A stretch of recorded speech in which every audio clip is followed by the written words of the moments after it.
Danantara adalah kapitalisme ala pemerintahan Prabowo, mewujudkan mimpi ayahnya. Saya Bagja Hidayat dan inilah opini Tempo.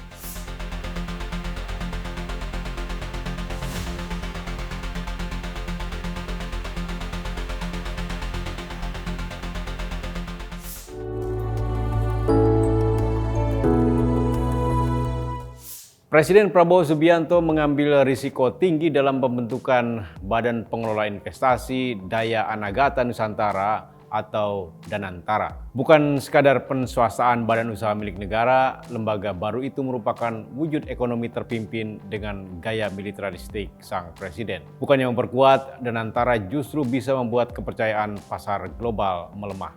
Undang-Undang Badan Usaha Milik Negara yang disahkan pada 4 Februari 2025 menyebutkan bahwa Danantara akan menguasai 99% saham perusahaan negara. Sisanya dipegang oleh Kementerian BUMN. Tugas Danantara yang rencananya diluncurkan pada 24 Februari 2025 adalah mengelola semua aset BUMN, termasuk dividen yang selama ini menjadi penerimaan negara bukan pajak dalam anggaran pendapatan dan belanja negara. Tahun lalu, setoran dividen 65 BUMN ke negara sebesar Rp85,5 triliun dari Rp10.402 triliun aset yang mereka kelola. Jumlah itu akan masuk ke kas Danantara dan dikelola sebagai investasi. Pemerintahan Prabowo mengklaim dividen dari perusahaan milik negara itu akan dikembangkan hingga jumlahnya terus membesar. Status Danantara membuat perusahaan-perusahaan yang mereka kelola bukan lagi kekayaan negara yang dipisahkan. Direksi dan komisaris bukan lagi penyelenggara negara yang menjadi objek Undang-Undang Pemberantasan Tindak Pidana Korupsi. Mereka juga tak perlu lagi melaporkan harta kekayaan sebelum dan setelah menjabat pengurus perusahaan di bawah Danantara. Para penyusunnya mengklaim aturan itu dibuat untuk melindungi direksi dan komisaris dari kriminalisasi atas keputusan bisnis yang mereka ambil. Karena itu, mereka terbebas dari kewajiban ganti rugi jika membuat keputusan keliru. Pengurus perusahaan pun tak perlu lagi berhubungan dengan Dewan Perwakilan Rakyat seperti yang selama ini terjadi. Danantara juga membuat perusahaan negara bukan objek audit Badan Pemeriksa Keuangan. Sebagai ganti, kantor akuntan publik yang akan mengaudit mereka layaknya perusahaan swasta. Auditor BPK hanya bisa memeriksa perusahaan-perusahaan itu dalam audit dengan tujuan investigasi khusus atas izin DPR. Desain itu menghilangkan checks and balances sebagai prasyarat tata kelola perusahaan yang baik. Badan investasi akan mengelola aset jumbo yang sejatinya milik negara tanpa transparansi yang memadai. Dengan menempatkan Danantara langsung di bawah kekuasaannya, Presiden Prabowo bisa dengan gampang memanfaatkan perusahaan negara untuk kepentingannya. Bukannya dikembangkan menjadi investasi, dana yang dikelola Danantara bisa digunakan untuk membiayai program prioritas pemerintah.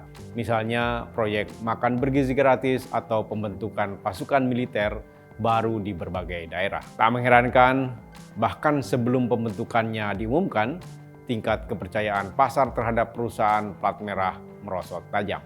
Harga saham year to date Bank Negara di bursa turun berbarengan. BRI melemah 4,75%, Bank Mandiri anjlok 16,07%, dan BNI turun 8,59%. Nilai saham BUMN non-bank seperti PT Semen Indonesia Tbk juga turun 22,49%. Prabowo sedang memainkan kepercayaan investor.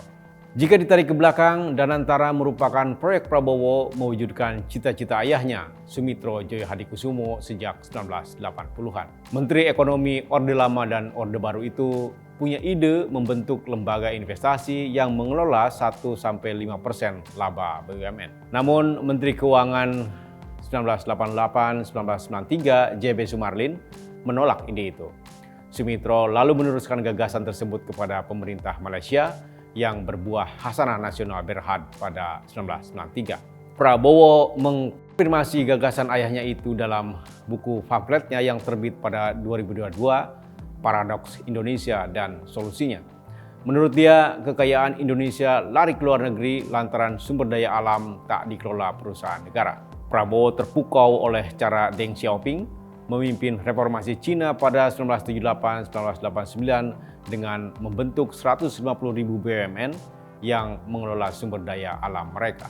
Maka menurut Prabowo, solusi agar Indonesia bisa menyamai ekonomi Cina adalah menerapkan kapitalisme negara melalui BUMN. Cara berikutnya, perubahan politik melalui demokrasi Pancasila yang menghilangkan pemilihan langsung. Prabowo memulai proyeknya itu melalui pembentukan Danantara dengan menyingkirkan praktik tata kelola yang baik. Simak opini dan liputan selengkapnya hanya di tempo.co.